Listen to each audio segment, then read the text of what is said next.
나이 들수록 말 한마디가 체면을 깎아내립니다. 평생 쌓아온 품격이 단 몇 마디로 무너지는 걸 보셨나요? 자식들 앞에서, 손주들 앞에서, 심지어 동네 사람들 앞에서도 점점 말이 가벼워지는 어른들이 있습니다. 본인은 그저 한마디 했을 뿐인데 듣는 사람은 이미 존중을 거둬들였습니다. 왜 어떤 어른은 한마디만 해도 귀 기울이게 만들고 어떤 어른은 말이 많을수록 무시당할까요? 오늘은 정약용 선생이 평생 강조한 처세의 핵심, 무시당하는 어른들의 공통점 3가지를 통해 존중받는 노년을 준비하는 법을 말씀드리겠습니다. 나이가 들수록 말이 점점 줄어드는 사람이 있습니다. 반대로 나이가 들수록 말이 점점 많아지는 사람도 있습니다. 그런데 이상하게도 무시당하는 쪽은 대부분 후자입니다. 말을 많이 하는데도 아무도 귀 기울이지 않는 것이죠. 자녀들은 대충 듣는 척만 하고 손주들은 고개를 돌립니다. 심지어 같은 또래 친구들조차 슬쩍 자리를 피하기도 합니다. 이것은 나이의 문제가 아닙니다. 말의 양이 아니라 말의 질과 태도, 그리고 그 사람이 평소 어떤 방식으로 타인과 관계를 맺어왔는지가 드러나는 결과입니다. 존중받는 어른과 외면당하는 어른의 차이는 생각보다 명확합니다. 그리고 그 차이는 크게 3가지로 나뉩니다. 오늘은 그 3가지가 무엇인지, 그리고 그것이 왜 중요한지를 함께 들여다보겠습니다. 먼저 74살 김모 씨 이야기입니다. 김 씨는 매일 아침 아파트 단지 산책로를 걷습니다. 그런데 그가 지나가면 사람들이 자연스럽게 피합니다. 왜일까요? 그는 누구를 만나든 자기 이야기만 합니다.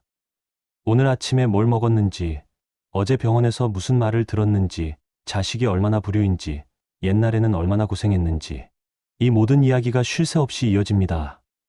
상대방이 말을 꺼내려 해도 끼어들 틈이 없습니다. 그리고 정작 상대방의 말이 시작되면 그는 귀를 닫습니다. 심리학에서는 이런 상태를 자기중심적 의사소통 패턴이라고 부릅니다.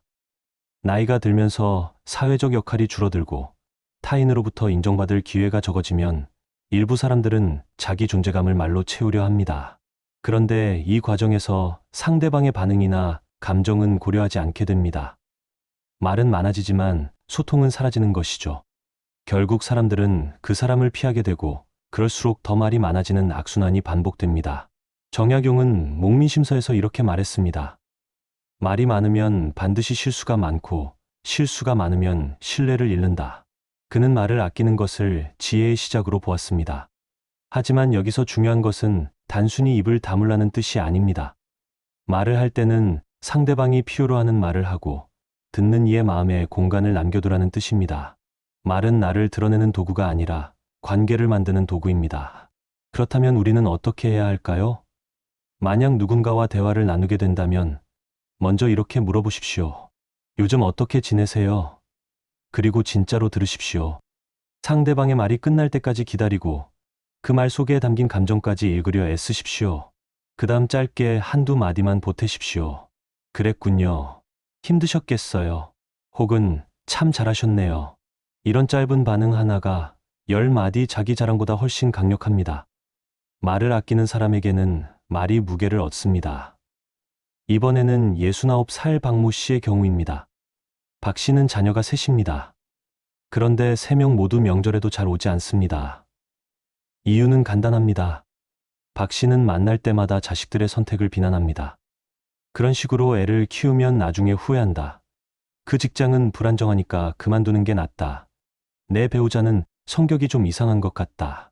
이 모든 말이 조언이라는 이름으로 포장되지만 듣는 사람에게는 간섭이자 무시입니다. 박 씨는 자신이 옳다고 믿습니다. 실제로 그의 인생 경험은 풍부합니다. 하지만 그 경험을 강요하는 순간 그것은 지혜가 아니라 폭력이 됩니다. 심리학에서는 이를 경계선 침범이라고 설명합니다. 나이가 들수록 자신의 경험이 절대적이라고 믿게 되고 상대방의 삶을 존중하기보다 자신의 기준으로 재단하려는 경향이 강해집니다. 특히 부모-자녀 관계에서 이런 패턴은 매우 흔합니다. 사랑이라는 이름으로 상대의 영역을 침범하는 것이죠. 정약용은 사람마다 처한 길이 다르고 그 길을 걷는 방식도 다르다고 했습니다. 그는 자신의 아들에게 보낸 편지에서조차 강요보다는 권유의 말투를 썼습니다. 이렇게 해보는 것은 어떻겠느냐는 식이었습니다. 그는 가르침이란 상대방이 스스로 깨닫도록 돕는 것이지 내 생각을 주입하는 것이 아니라고 보았습니다. 존중받는 어른은 상대방의 선택을 인정할 줄 압니다. 그렇다면 자녀가 잘못된 선택을 하고 있다고 느껴질 때는 어떻게 해야 할까요? 이렇게 말해 보십시오. 내 선택을 존중해. 다만 내가 겪어본 바로는 이런 점도 있더라.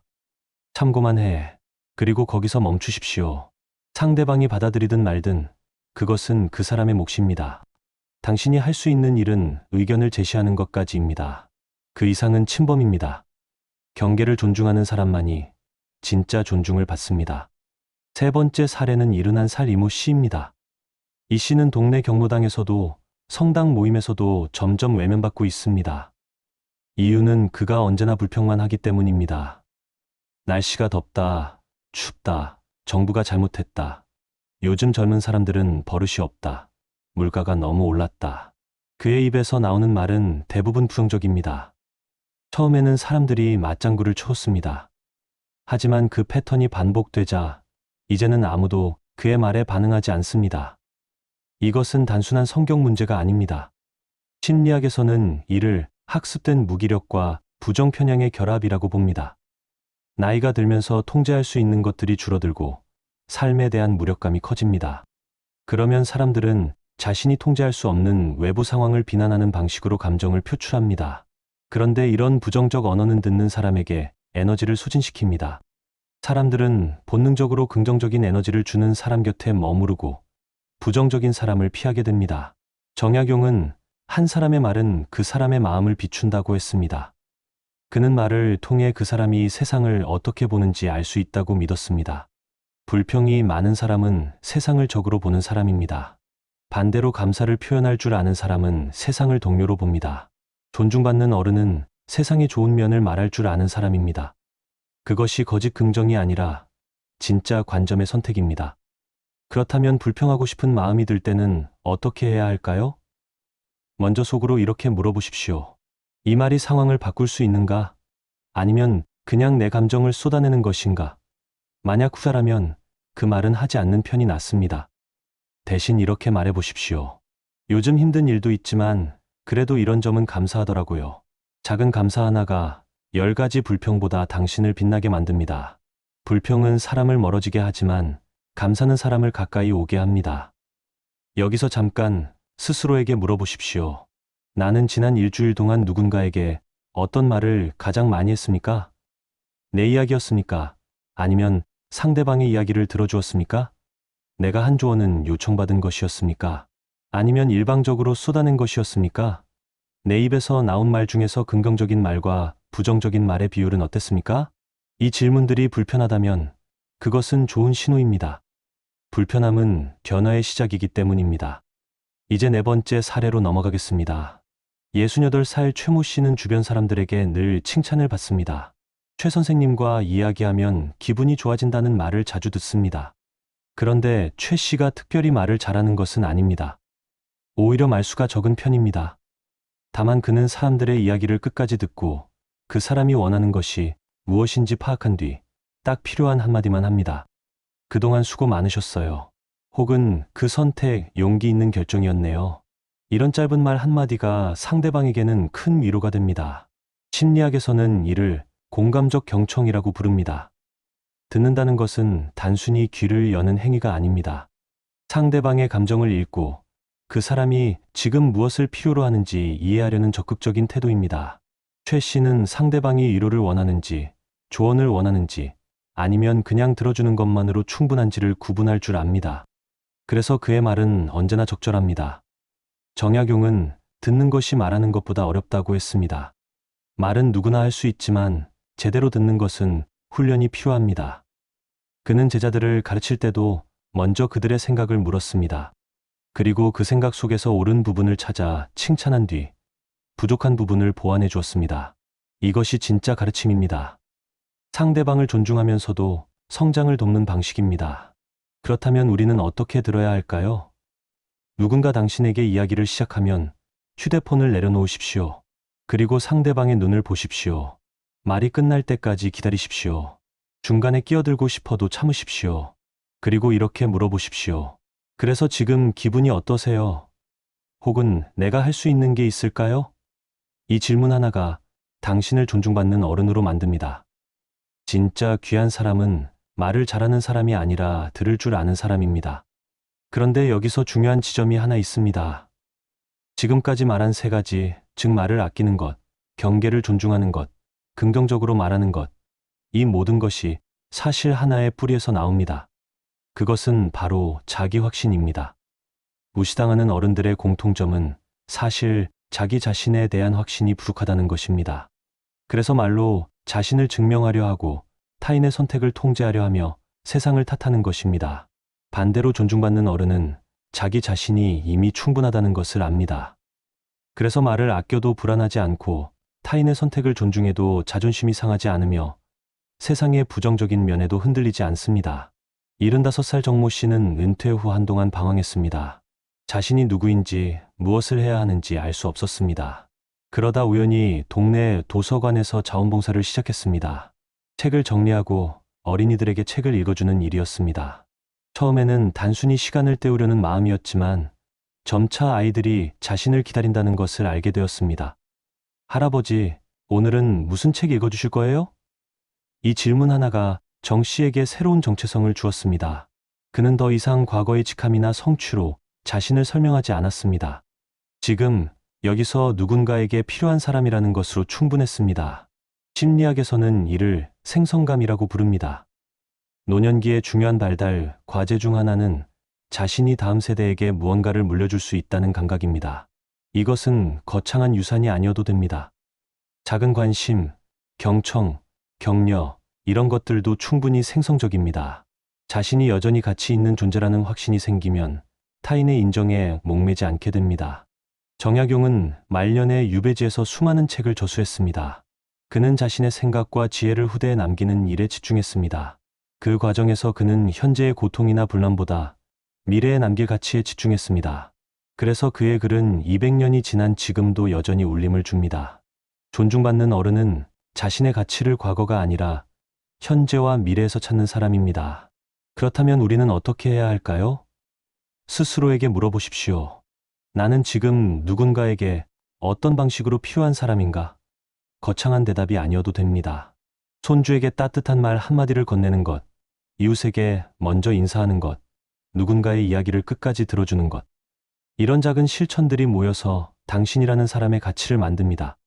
자기 가치를 아는 사람은 타인에게 인정받으려 애쓰지 않습니다. 그렇다면 우리는 무엇을 해야 할까요? 지금까지 이야기한 세 가지를 다시 정리해 보겠습니다. 첫째, 말을 아끼십시오. 말이 많다고 존재감이 커지는 것이 아닙니다. 오히려 말을 아낄 줄 아는 사람의 한마디가 더 큰 울림을 줍니다. 상대방이 필요로 하는 말을 하고 나머지는 침묵으로 남겨두십시오. 침묵은 비어있는 것이 아니라 상대방을 위한 공간입니다. 둘째, 경계를 존중하십시오. 당신의 경험이 아무리 소중해도 그것을 강요하는 순간 폭력이 됩니다. 자녀든 손주든 친구든 그들의 선택을 인정하십시오. 조언은 요청받았을 때만 하고 그것도 권유의 형태로 하십시오. 상대방의 삶은 그 사람의 것입니다. 셋째, 긍정적으로 말하십시오. 세상에는 불평할 거리가 넘칩니다. 하지만 불평은 아무것도 바꾸지 못합니다. 오히려 사람들을 지치게 만들 뿐입니다. 작은 것에서라도 감사를 찾아 말하십시오. 그것이 당신을 빛나게 만듭니다. 이 세 가지는 사실 하나로 연결됩니다. 자기 자신에 대한 확신입니다. 내가 충분히 가치 있는 사람이라는 것을 알 때 말로 증명하려 들지 않습니다. 타인을 통제하려 하지 않습니다. 세상을 원망하지 않습니다. 그저 지금 여기서 내가 할 수 있는 작은 선함을 실천하는 것으로 충분합니다. 66살 한모 씨는 몇 년 전까지만 해도 자녀들과 자주 다퉜습니다. 자녀들의 육아 방식이 마음에 들지 않았고 그것을 계속 지적했습니다. 하지만 어느 날 딸이 이렇게 말했습니다. 엄마 방식이 틀렸다는 게 아니에요. 다만 지금은 제 방식대로 해보고 싶어요. 그 말에 한 씨는 깊이 생각했습니다. 그리고 입을 다물기로 했습니다. 대신 손주가 힘들어 보일 때 딸에게 이렇게 말했습니다. 힘들 때 언제든지 말해. 내가 도와줄게. 그 후로 딸은 오히려 더 자주 연락했습니다. 조언을 구하기도 하고 그냥 수다를 떨기도 했습니다. 한 씨는 깨달았습니다. 존중이 거리를 만드는 게 아니라 오히려 가까움을 만든다는 것을. 심리학에서는 이를 역설적 친밀감이라고 부릅니다. 상대방에게 공간을 주면 줄수록 그 사람은 오히려 당신에게 다가옵니다. 반대로 붙잡으려 할수록 멀어집니다. 이것은 모든 관계에서 동일하게 작동하는 원리입니다. 부부관계, 부모자녀 관계, 친구 관계 모두 마찬가지입니다. 정약용은 가까운 사람일수록 예를 지켜야 한다고 했습니다. 가족이라고 해서 함부로 대해도 되는 것이 아닙니다. 오히려 가까운 사람일수록 더 신중하게, 더 존중하며 대해야 합니다. 그것이 관계를 오래 지속시키는 비결입니다. 존중은 거리두기가 아니라 상대방을 온전한 인격체로 인정하는 태도입니다. 그렇다면 우리는 어떻게 해야 할까요? 가족이나 가까운 사람과 대화할 때 이렇게 시작해 보십시오. 내 생각은 어때? 그리고 끝까지 들으십시오. 당신의 생각과 다르더라도 일단 인정해 주십시오. 그런 관점도 있구나. 그 다음에야 조심스럽게 당신의 생각을 보태십시오. 내 경험으로는 이런 점도 있더라. 참고해봐. 이 순서가 바뀌면 대화는 충돌이 됩니다. 존중은 관계를 지키는 가장 강력한 도구입니다. 여기서 한 가지 더 짚고 넘어가야 할 것이 있습니다. 지금까지 이야기한 것들이 모두 타인과의 관계에 관한 것이었다면 사실 그 밑바탕에는 자기 자신과의 관계가 있습니다. 자기 자신을 존중하지 못하는 사람은 타인도 존중할 수 없습니다. 72살 송모 씨는 평생 타인의 시선을 의식하며 살았습니다. 자녀들이 좋은 대학에 가야 했고 좋은 직장에 다녀야 했으며 좋은 배우자를 만나야 했습니다. 왜냐하면 그래야 자신이 성공한 부모로 보일 것 같았기 때문입니다. 하지만 나이가 들면서 송 씨는 깨달았습니다. 자신은 정작 자기 자신에게 한 번도 잘했어 라고 말해본 적이 없다는 것을. 항상 부족하고 더 해야 하고 더 나아져야 한다고만 생각했습니다. 그 태도가 자녀들에게도 그대로 투영되었고 결국 모두를 지치게 만들었습니다. 심리학에서는 이를 내면화된 비판자라고 부릅니다. 어릴 때부터 외부의 기준을 내면화하여 스스로를 끊임없이 비판하고 채찍질하는 목소리입니다. 이 목소리는 나이가 들어도 사라지지 않습니다. 오히려 더 강해지기도 합니다. 그리고 이 목소리는 자신뿐만 아니라 주변 사람들에게도 향합니다. 자기 자신에게 가혹한 사람은 타인에게도 가혹합니다. 정약용은 자신을 돌아보는 것이 모든 학문의 시작이라고 했습니다. 그는 매일 밤 자신의 하루를 돌아보며 무엇을 잘했고 무엇을 고쳐야 하는지 기록했습니다. 하지만 그것은 자신을 벌하기 위한 것이 아니었습니다. 더 나은 사람이 되기 위한 성찰이었습니다. 여기서 중요한 것은 태도입니다. 자신을 미워하며 돌아보는 것과 자신을 사랑하며 돌아보는 것은 전혀 다른 결과를 낳습니다. 그렇다면 우리는 어떻게 해야 할까요? 오늘 하루가 끝나면 잠들기 전에 이렇게 자신에게 말해보십시오. 오늘도 수고했어. 완벽하지 않아도 괜찮아. 내일은 조금 더 나아질 거야. 이 작은 말 한마디가 당신의 내면을 바꿉니다. 자기 자신에게 따뜻한 사람이 타인에게도 따뜻할 수 있습니다. 자기 자신을 존중하는 것이 모든 존중의 시작입니다. 이제 마지막 사례로 넘어가겠습니다. 74살 윤모 씨는 동네에서 어른으로 불립니다. 그는 특별히 높은 지위에 있었던 것도 아니고 재산이 많은 것도 아닙니다. 하지만 사람들은 그를 존경합니다. 왜일까요? 윤 씨는 자신의 삶을 묵묵히 살아왔습니다. 불평하지 않고 자랑하지 않으며 누군가 도움을 청하면 조용히 도왔습니다. 그는 말이 적지만 그의 한마디는 무게가 있습니다. 젊은 사람들도 그에게 조언을 구합니다. 왜냐하면 그는 강요하지 않고 판단하지 않으며 그저 자신의 경험을 나눠줄 뿐이기 때문입니다. 심리학에서는 이런 사람을 통합된 자아를 가진 사람이라고 표현합니다. 노년기의 가장 중요한 과제는 자신의 삶을 통합하는 것입니다. 과거의 실수와 성공, 기쁨과 슬픔, 모든 것을 있는 그대로 받아들이고 그것이 모두 자신의 일부였음을 인정하는 것입니다. 이런 통합이 이루어진 사람은 자신에게도 타인에게도 평온합니다. 더 이상 증명할 것이 없기 때문입니다. 정약용은 말년에 이렇게 썼습니다. 나는 내 삶을 후회하지 않는다. 고통도 있었고 기쁨도 있었지만 그 모든 것이 나를 이 자리에 서게 했다. 그는 자신의 삶을 있는 그대로 받아들였습니다. 유배의 고통도 가족과의 이별도 모두 자신의 삶의 일부로 받아들였습니다. 그래서 그의 말년은 원망이 아니라 감사로 채워졌습니다. 그렇다면 우리는 어떻게 해야 할까요? 가끔은 조용한 시간을 가지십시오. 그리고 자신의 삶을 천천히 돌아보십시오. 후회되는 일도 있을 것입니다. 아쉬운 선택도 있을 것입니다. 하지만 그것들도 모두 당신의 삶입니다. 그것들이 없었다면 지금의 당신도 없었을 것입니다. 모든 것을 받아들이십시오. 그리고 이렇게 말해보십시오. 그래, 이것이 내 삶이었어. 나쁘지 않았어. 자기 삶을 받아들인 사람만이 진정한 평화를 얻습니다. 결국 존중받는 어른과 무시당하는 어른의 차이는 외부에 있지 않습니다. 얼마나 많은 재산을 가졌는지, 어떤 지위에 있었는지, 자녀가 얼마나 성공했는지, 이런 것들이 존중을 결정하지 않습니다. 진짜 차이는 내면에 있습니다. 자기 자신과 어떤 관계를 맺고 있는지, 타인을 어떻게 대하는지, 세상을 어떤 시선으로 바라보는지, 이것들이 존중을 결정합니다.